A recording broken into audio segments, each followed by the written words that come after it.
मैं बार बार अनुरोध करता हूँ, सभी से मेरी आदत है कि चर्चा बैठक साइलेंट और एक चीज एक लक्ष्य से सुनने की है। मैं शिकवण दूं अथवा न दूं, बाकी मेरे सेवक सेविका जो भी विचार देते हैं, शिकवण देते हैं, उसके ऊपर ध्यान देना चाहिए। मेरी एक मानसिकता है। मैं सभी को बार बार बोलता हूँ कि हम सीखने हैं, सिखाने नहीं है, तो हमको यहाँ से सीख के जाना है। सर्वप्रथम हमारे बीच दैविक शक्ति विराजमान है और हम सभी एकता के साथ में भगवान और बाबा को प्रणाम करेंगे। इसी में सभी सेवक सेविका बाल गोपाल सभी से आग्रह की विनती करता हूँ और बातें बंद करें, ऐसी मैं उनसे आग्रह की विनती करता हूँ। भगवान बाबा जी को प्रणाम, महान त्यागी बाबा जुदेव जी को प्रणाम,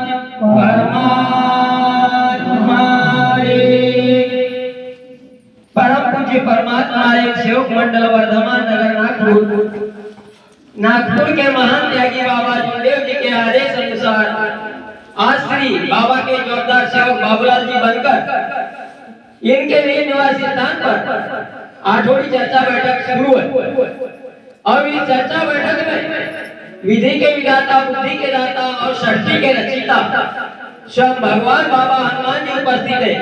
आपको मेरा कोटि कोटि प्रणाम। उसी प्रकार सभी सेवकों के सद्गुरु और इस मानव धर्म के संस्थापक, इस मानव धर्म को संस्थापक जो है इस धर्म के महान त्यागी बाबा जुदेव आप भी उपस्थित है, आपको मेरा कोटि कोटि प्रणाम। उसी प्रकार बाबा के साथ सहकार्य करने वाली, कंधे से कंधे मिलाकर चलने वाली और अपनी आयुष्य बाबा को देने वाली, आयुष्य ने अपनी उम्र बाबा को देने वाली, ये भी उपस्थित है इस चर्चा बैठक में। आपको मेरा कोटि कोटि प्रणाम। उसी प्रकार आज के चर्चा बैठक चलाने के लिए अध्यक्ष माननीय सम्माननीय श्रीमान हंसलाल भाऊ बनकर, आपको मेरा नमस्कार जी। उसी प्रकार आज के संचालक महोदय माननीय सम्माननीय सूरज भाऊ चाचा ने बाबा के जोरदार सेवक किसका बच्चा है, इसको उतारो। आपको मेरा नमस्कार जी। और मेरे आदरणीय मंच जोरदार सेवक बाल गोपाल नन्हे मुन्ने बच्चे सभी को मेरे साथ नमस्कार। मुझे संचालक जी ने बाबा के शिकवण पर विचार करने के लिए बोले हैं, सो इस प्रकार है, मैं बताने जा रहा हूँ। बाबा की शिकवण है, सभी को मालूम है कि 4 तत्व, 3 शब्द और 5 नियम, सुबह की विनती, शाम की प्रार्थना और सेवकों के आए अनुभव पर आधारित है। और बाबा के आदेश की चर्चा बैठक 8वीं, 15वीं, मासिक, त्रैमासिक, ये बाबा के आदेश की चर्चा बैठक है। बाबा की शिकवण हम सुबह शाम एनी टाइम हम खाना जैसे खाते हैं, सुबह का शाम का उसी टाइप हमारे सुबह शाम की विनती करते हैं। बाबा की ये शिकवण यही नियमावली में लिखी हुई है। तो मुझे संचालक जी ने बोले कि बाबा की महान त्यागी बाबा जुदेव जी की परीक्षा कब हुई और कहां हुई, ये शिकवण के माध्यम से पूछने बोले हैं, सो मैं बताने जा रहा हूं। बाबा की पहली परीक्षा कहां हुई?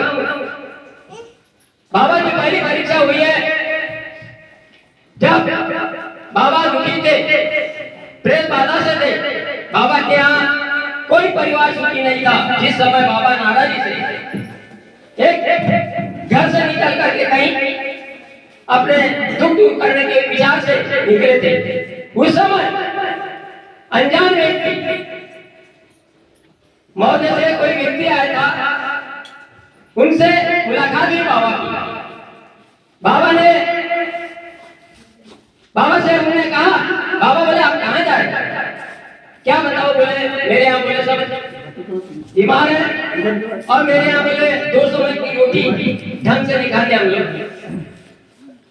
तो बोले अनजान व्यक्ति ने बोला, बाबा बोले आप उधर ना जाते हुए मेरे पास में एक सन्यासी का मंत्र है जो कि मेरे बाप को मिला, उन्हें आजमाया नहीं, वो मंत्र बोले मेरे पास से मेरे पिताजी गुजर गए, आप अगर उसको उस मंत्र का साध्य जाप कर सकते हो तो आपके घर के दुख दूर हो सकते हैं। तो बाबा ने उस व्यक्ति को अपने घर लेके गए और पांचों भाई का परिवार, अभी होता है लोग लेकिन नहीं कि बाबा लोग 5 भाई थे, अपने परिवार को आमने सामने बुलाया किया और करने के बाद उनको पूछा कि बोलो बताओ, बोले ये मंत्र का जाप कौन कर सकता है। उस समय भाई लोगों ने हाथ खड़े कर दिए, बोले कौन किसके लिए मरता है, हम ये मंत्र का जाप नहीं कर सकते।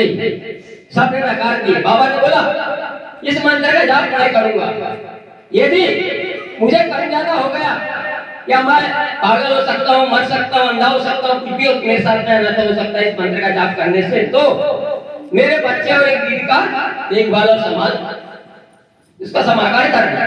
बाबा ने बोले ठीक है। बाबा ने भक्ति चालू किया। उस पीरियड में बाबा की भाई की लड़की अचानक तबीयत खराब हुई, उसके बदन में सारे फोड़े हो गए थे, उसमें से लाल चीटियां, हमारे संचालक महोदय कभी बताते हैं कि लाल चीटियां उसके शरीर में चापती थी और बस निकलता था और रक्त निकलता था। तो उस समय कोई बाबा का भाई बाबा के पास में दौड़ते गया और बोला कि बाबा मेरे लड़की को बचाओ, मेरे लड़की बोले मरने की कगार में है, बहुत अत्यंत बीमार है। तब मानता है कि बाबा जिंदगी में से क्या शब्द किया कि बोले मैं एक भगवान की भक्ति करता हूँ, मुझे कुछ नहीं आता। बोले नहीं बाबा, बोले बच्ची की तरफ एक नजर घुमा के देखो। तब मानते हैं कि बाबा चुपचाप रहे अपने इसमें हाथों से और जब एक दिन सवेरे नहा धो करके मंदिर पहुंचे तो मंदिर में जाकर के भगवान की मूर्ति को स्नान करवाया, अगरबत्ती कपूर जलाया और भगवान से विनती करने लगे, हे भगवान बाबा हनुमान जी, और इस बच्ची को एक तो जीवन दान दो या इसके दुख दूर करो और नहीं तो मुझे अपने चरण में विलीन करो। कितना बड़ा बाबा ने शब्द किया बताओ उस बच्ची के लिए। और उनके भाई लोगों ने क्या किए, हाथ खड़े कर दिए। तो ये हमारे ऐसे महान त्यागी बाबा जुमदेव जी है, इनके पास अटूट कहना चाहिए भगवत कृपा है बाबा के पास में। और बाबा की दूसरी परीक्षा हो गया, चलो ठीक है। अब बाबा की दो दूसरी परीक्षा, पहली परीक्षा बता दिया, दूसरी परीक्षा और तीसरी अगली चर्चा बैठक में बताएंगे हम। इसी के साथ मैं अपने वाणी को विराम देता हूँ और मैं ज्यादा कुछ नहीं कहूंगा, 2 मिनट का समय लूंगा। मुझे चर्चा बैठक में सेविका ज्यादा दिखती है, सेवक लोग कम दिखते हैं, ये बहुत कमजोरी है। क्योंकि अभी भी जाके देखो घर में तान के सोए होंगे खाना खा कर, लेकिन एक भगवान की जो हमारे दुख दूर होते हैं उस समय हम बाबा बाबा कहते हैं फिर भूल जाते हैं, वैसी किस्सा है। ये ऐसा नहीं करना चाहिए। और मैं ये कहूंगा कि अध्यक्ष महोदय है, इसके बारे में सेवक परिवार के बारे में जो हाजिरी नहीं दे रहे, इनके बारे में क्या विचार देते हैं वो अभी आगे बताएंगे। और मैं अपने वाणी को विराम देता हूँ। मेरे कहने बोलने में, मेरे विचार देने में कहीं ना कहीं जरूर त्रुटियां हुई, इस त्रुटि के लिए भगवान बाबा हनुमान जी मुझे क्षमा करेंगे, वैसे महान त्यागी बाबा रामदेव जी मुझे क्षमा करेंगे, आई वाराणसी आप भी मुझे क्षमा करेंगे, आज के अध्यक्ष महोदय माननीय हंसराज बाबा जी भी मुझे क्षमा करेंगे, आज के संचालक महोदय भी मुझे क्षमा करेंगे, आदरणीय मन क्षमा करेगा, ग्राम सेवक सेविका जवाबदार सेविका सभी मुझे क्षमा करेंगे। ऐसी मैं सभी से आगे की विनती करता हूँ और एक साथ नमस्कार करता हूँ। नमस्कार जी, नमस्कार जी, नमस्कार। धन्यवाद बनकर जी, आपने मार्ग संबंधित विचार बहुत बहुत अच्छे रखे, काफी अच्छे विचार रखे। अभी